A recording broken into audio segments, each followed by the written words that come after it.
Hello, good afternoon.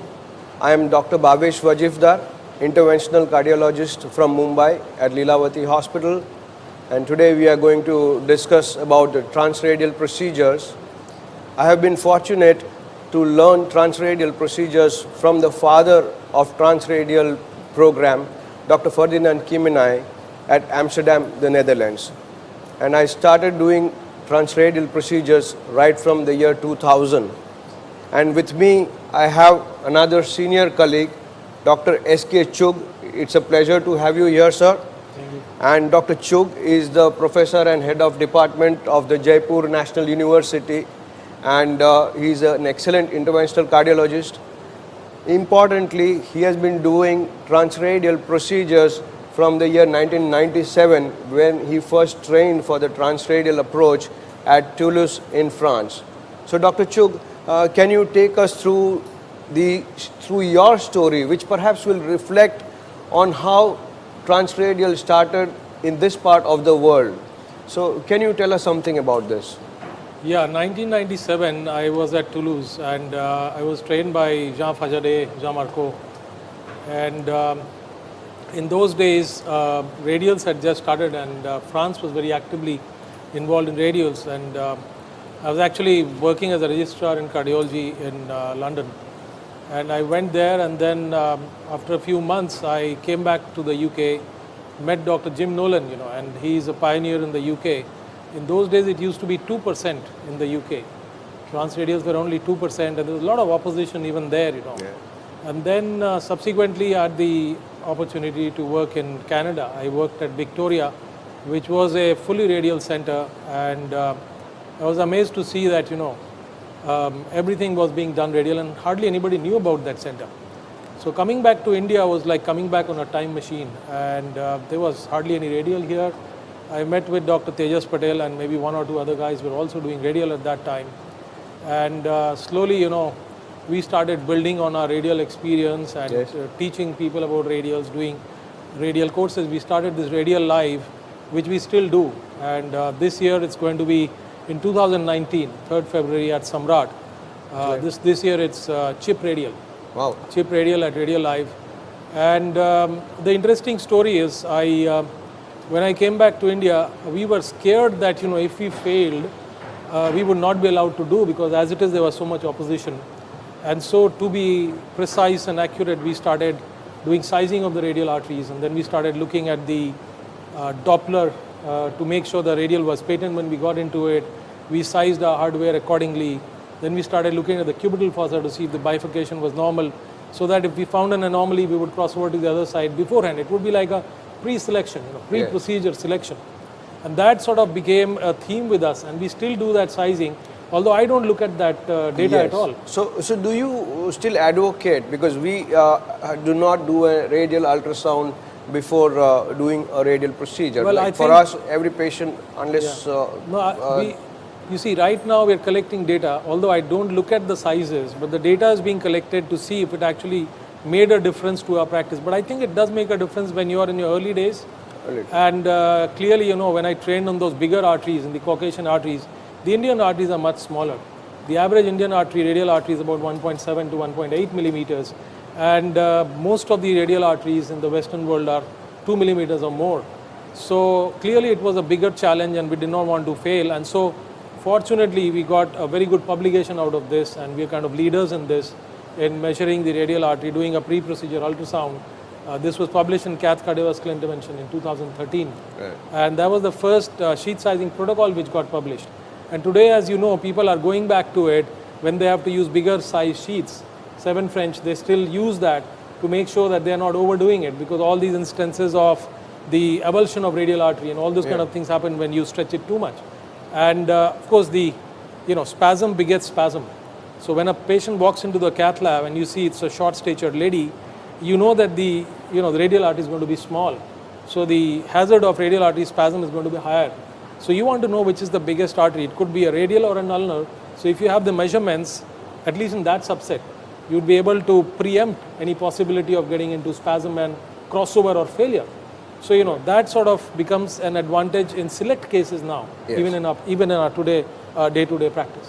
So tell me, since you are talking about spasm, in fact, of course, as you rightly said, the smaller artery, more chances of spasm. But sometimes we also see in very large guys you get spasm, and that those spasms in huge guys are more difficult to treat.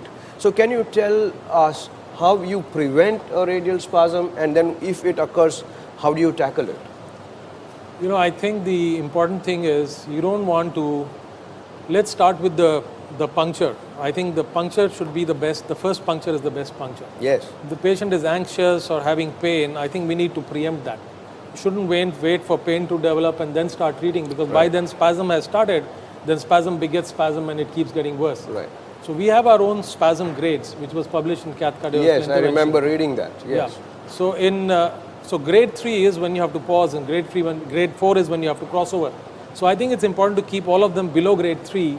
So when the patient walks in, you know, if the patient is short, could have a small radial. If it's a bigger guy, you know if he's anxious or not, so you pre-treat that. If he's having pain, then you pre-treat that with, we use midazolam to pre-treat anxiety and fentanyl for pain. And then the first puncture is obviously the best puncture.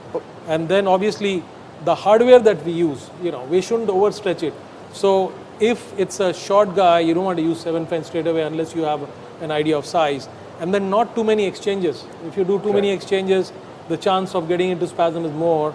So I think you can actually look at the guy and say, the short guy, you would probably need smaller curves. Right. So I would use a shorter curve catheter rather than use a bigger and then exchange. Right. But if the patient has aortic regurgitation, has a large aorta for some reason, then you know you need a bigger curve. So that kind of mindset is important so that you minimize the exchange and minimize the risk of spasm. So as you rightly said, the most important thing is prevention, and as you said, anxiety is one very important factor, and you try to keep the person at ease, and you try to keep the pain to the minimum.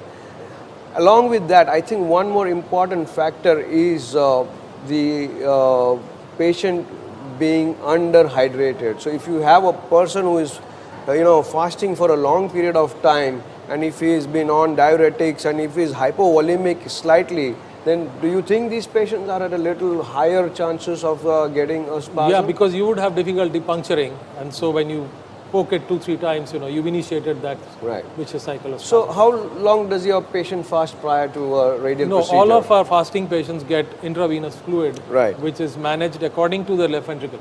But if suppose a patient is at 2, would you fast him from overnight or morning 11, No, we 10, give them 11? light breakfast in the morning. Yes. We allow them hydration, and we also maintain intravenous fluids to prevent getting into that problem of, and then often they drop their pressures post-procedure. Some of them will have vagals and some of them are sitting propped up. They would go into hypotension. So, we preempt that by giving them adequate fluids. Right.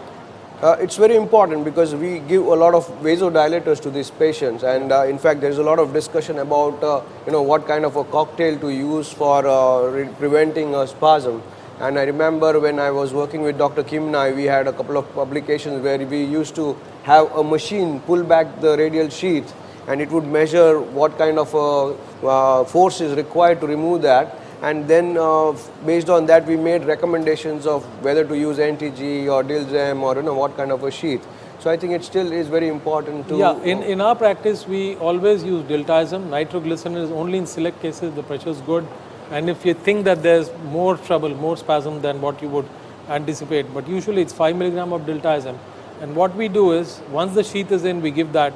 And with every exchange of catheter, we give diltiazem. Again, at the end, once we've removed everything and the case is over, we again give diltiazem.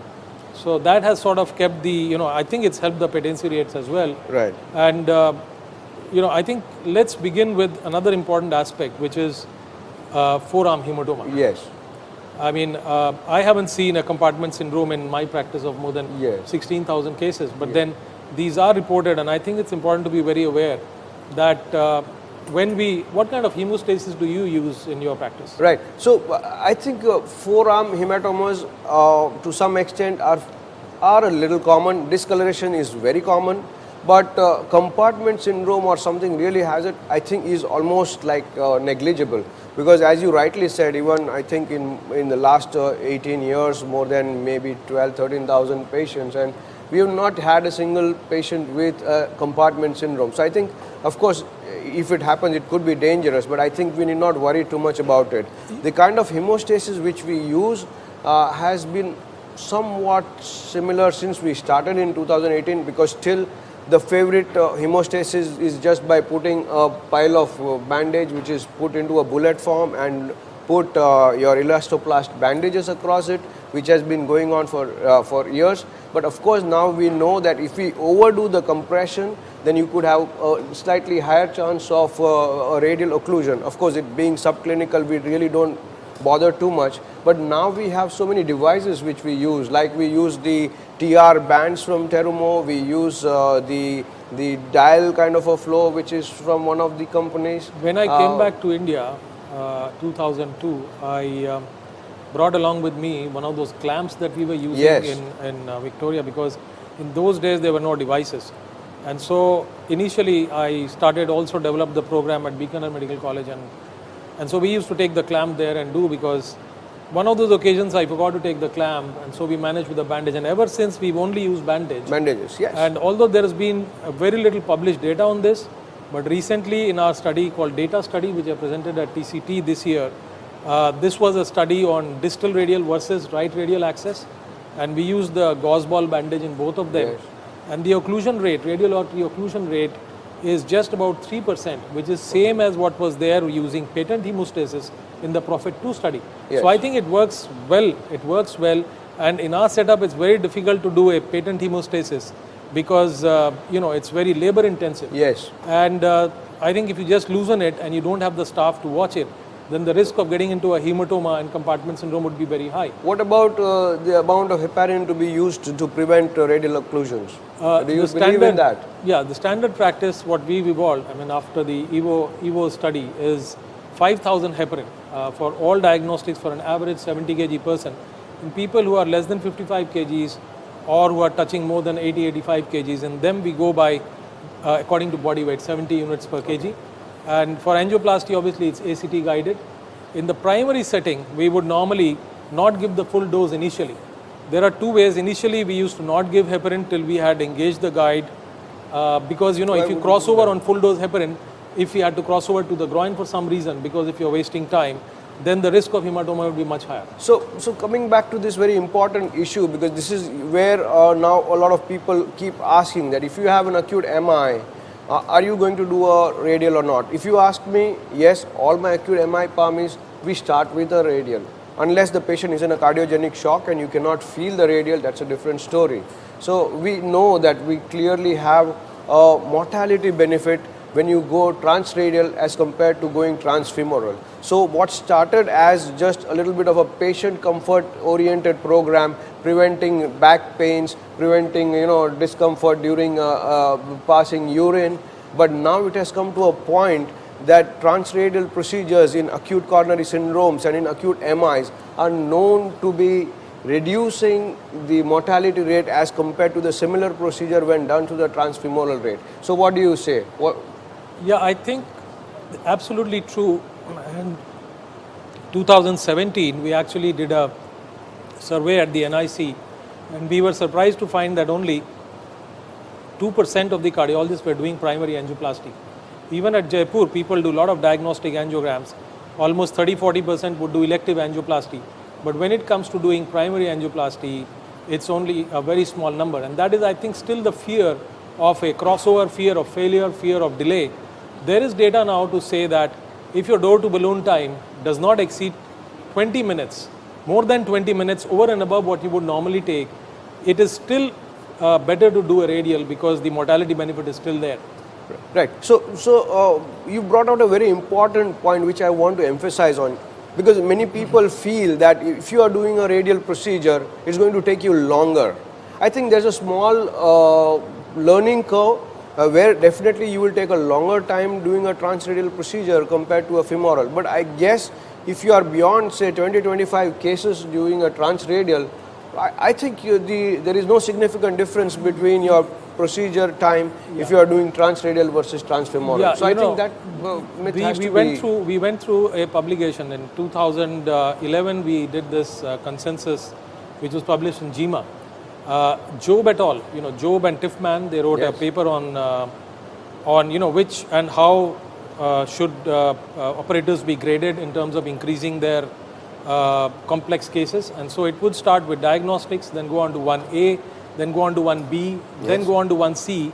And once you're comfortable with the routine angioplasties, then you would go on to ACS. And so once you're comfortable with that, then you should take on primary angioplasty ST elevation, and then go on to the sicker ones, which is cardiogenic shock.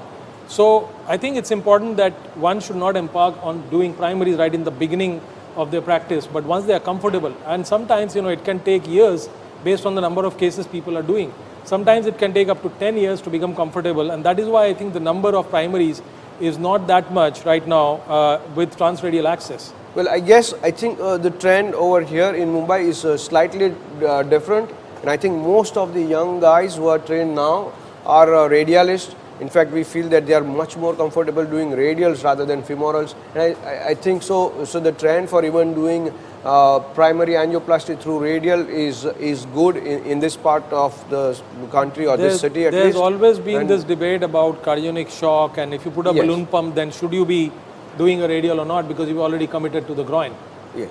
But it has been our practice to do a radial even in patients who are on a balloon pump, and because of cardiogenic shock, because Impella is hard to get, and because of cost issues. But again, the advantage of radial is there because the balloon pump comes off when the patient is stable, and by then the blood thinners have the effects have gone off. So it still makes sense to do radials in patients who are on a balloon pump and sicker ones. So coming from the ACS and AMIs, what about the other subset of patients which have a complex lesion like a bifurcation lesion, and you need to do two stent techniques, or you have a CTO? So what kind of, are you able to do 7F procedures via the radial, and what about the newer sheets which are there? Coming to complex PCI, we did the country's first transradial road ablation in 2002 using 7 French. But then the advantage is once you have the idea of size, if it's a 2.3 millimeter or more, then we've seen that there is not a problem because that translates into an equivalent French size. And if you had to go in a smaller artery, you'd probably better off going sheathless. But the problem is when you use sheathless guide, then you can't give any more deltaism if the patient goes into spasm, and if you have to change your guiding catheter, exchange it, then there's no way you can give deltaism if the patient goes into spasm. That's a problem with sheatless. Right. And then now you have these slender sheets on which we've done a bunch of cases. Yes, I was going to come to with the Japanese, and we've done a bunch of chronic total occlusions using 5F, and it is feasible, and we actually published that in Indian Heart Journal as well. Right. So Dr. Chugh is talking about the new slender sheath from Terumo, which actually, if you're using a 6 French sheath, you can put in a 7 French guide catheter through it, and that reduces your chances, and you can put you can do complex cases when you want to use a 7F in a person who has even a 1.8 millimeter radial artery. And Dr. Chugh has had a good experience with that, and I think this is the way it's going to be in the future. So outside would be 5F, but inside would be 6F. Yes, so that's the big advantage. Similarly for 6 and 7. Yeah, but you have to be careful that because those kink easily. Very slender sheets. So these are very slender sheets, and while you are exchanging your catheters and wires, you have to be really very careful doing it, because otherwise you can damage the sheath. But otherwise they seem to be a very good boon. Coming a little to doing some problematic radial cases. So what is your experience with patients having radial angulations and radial loops and subclavian tortuosities? What do you do?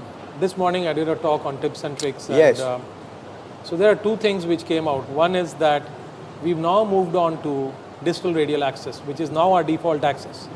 And I presented, as I said... So can you tell us a little bit about this? Yeah, distal radial access is when you access the radial artery through the anatomical snuff box. Yes. And although you have more failures, there's again a learning curve. But even after 500 cases, we still have a failure rate of around 10 to 12%. And even then, even though the failure rate is a little higher than when you compare that with the radial access, because here there are angulation issues, and the hand position is very important.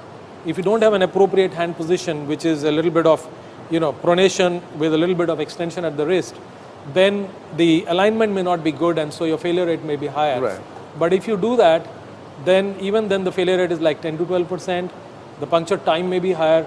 Radial artery occlusion rate may be same as that with radial access. But even then, hemostasis is easier, easier. because it's just a gauze ball bandage here, and there's no risk of a forearm. We did not have any forearm hematomas, though it can happen theoretically. Right. And so obviously the follow-up is not as labor intensive, and you don't have to do a patent hemostasis in that. Right. So that's an advantage of that. And if the radial artery occlusion rate is similar, then why not? So that's kind of become our default. And when it comes to crossing these tortuosities, our simple thing is, if you are in a hurry, meaning if it's a primary angioplasty, we would go with a angioplasty wire, which would make it easier to cross all of that, then use a balloon on top of that and use a guide which follows on the balloon, deflated balloon. Not inflated, because with an inflated balloon it's defined as a bat, but we sort of don't attribute to bat because we think the risk of extravasation may be higher, risk of subsequent occlusion of radial artery may be higher. So with a deflated balloon, you can follow up on the guide on the wire and use the same wire and balloon to do your angioplasty. So it saves a lot of time and helps you negotiate these tortuosities and beds. True. So we can go on about radial because there's so much to discuss, but we have some limitation of time.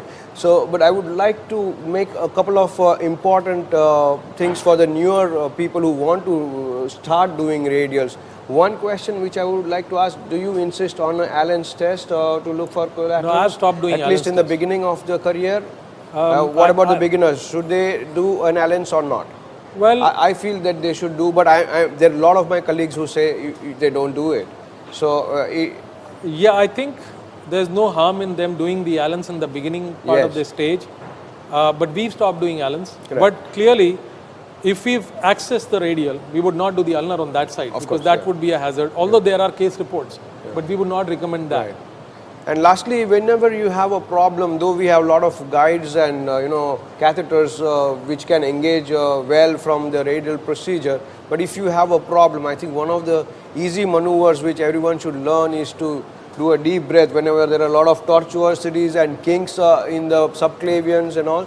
A deep breath many a times helps to reduce the kinks and helps in improving the procedure outcomes. I think that's a very simple thing I think it's which a very good everyone point. should be aware of. Coming to guides, I think you should use the guide you're comfortable with, even in your femoral. If it doesn't sit well, you can pass the wire into any branch that comes, if the guide's pointing towards the circumflex and you want to do LAD, pass your wire, soft wire into the circumflex or ramus, whichever comes first. And then you can turn the guide towards the LAD if that's your area of interest, and then the wire can actually go down there. Perfect. So that is a good way of using any guide, and buddy wires are useful for improving guide support. Right. You can use additional support with a balloon also. So any case can be done using any guide, whichever you're comfortable with. It's best to increase your experience with the guides you're comfortable with rather than use fancy guides. Right. So Dr. Chugh, to the end of it now, one last question. So in the last 20 years or so, you have seen radial evolve. So what do you say in the next 10 or 20 years? What do you think of the radial procedure? Where will we be in India? See, will it be the default mode? It is already default for most people, but I think we are still awaiting data on the distal radial, and it's probably going to be time soon that people would think that distal would be considered better because of the ease of hemostasis and less risk of forearm hematoma. But while on this, I think we've missed out an important point, and which is it's very important when you do a radial through the standard radial access at the wrist, you must always keep feeling the forearm, not just looking at it, because a hematoma could be developing there. Sometimes we have a remote hematoma from a puncture from a wire, from a glide wire, by perforating a perforator somewhere. So that would be very important to keep feeling. And if you have any doubt, you should put the gauze balls along the length of the radial, cover that up with Dynaplast, so that you prevent development of hematoma. That's very important. Right. And if it starts developing, you have another way, is to inflate a BP cuff, blood pressure cuff, sphygmomanometer cuff on the arm to above systolic, deflate every 3 minutes for 30 seconds. And so you can actually prevent the development progression of hematoma, which is very important if you want to prevent the compartment That's syndrome. really a very nice tip for the beginners. Thank you so much, Dr. Chugh, for this discussion. And we can go on, but maybe sometime other. But there is a shortage of time. I think we've had a very good discussion. Thank you so much for coming. Thank you. Thank you. Thank you.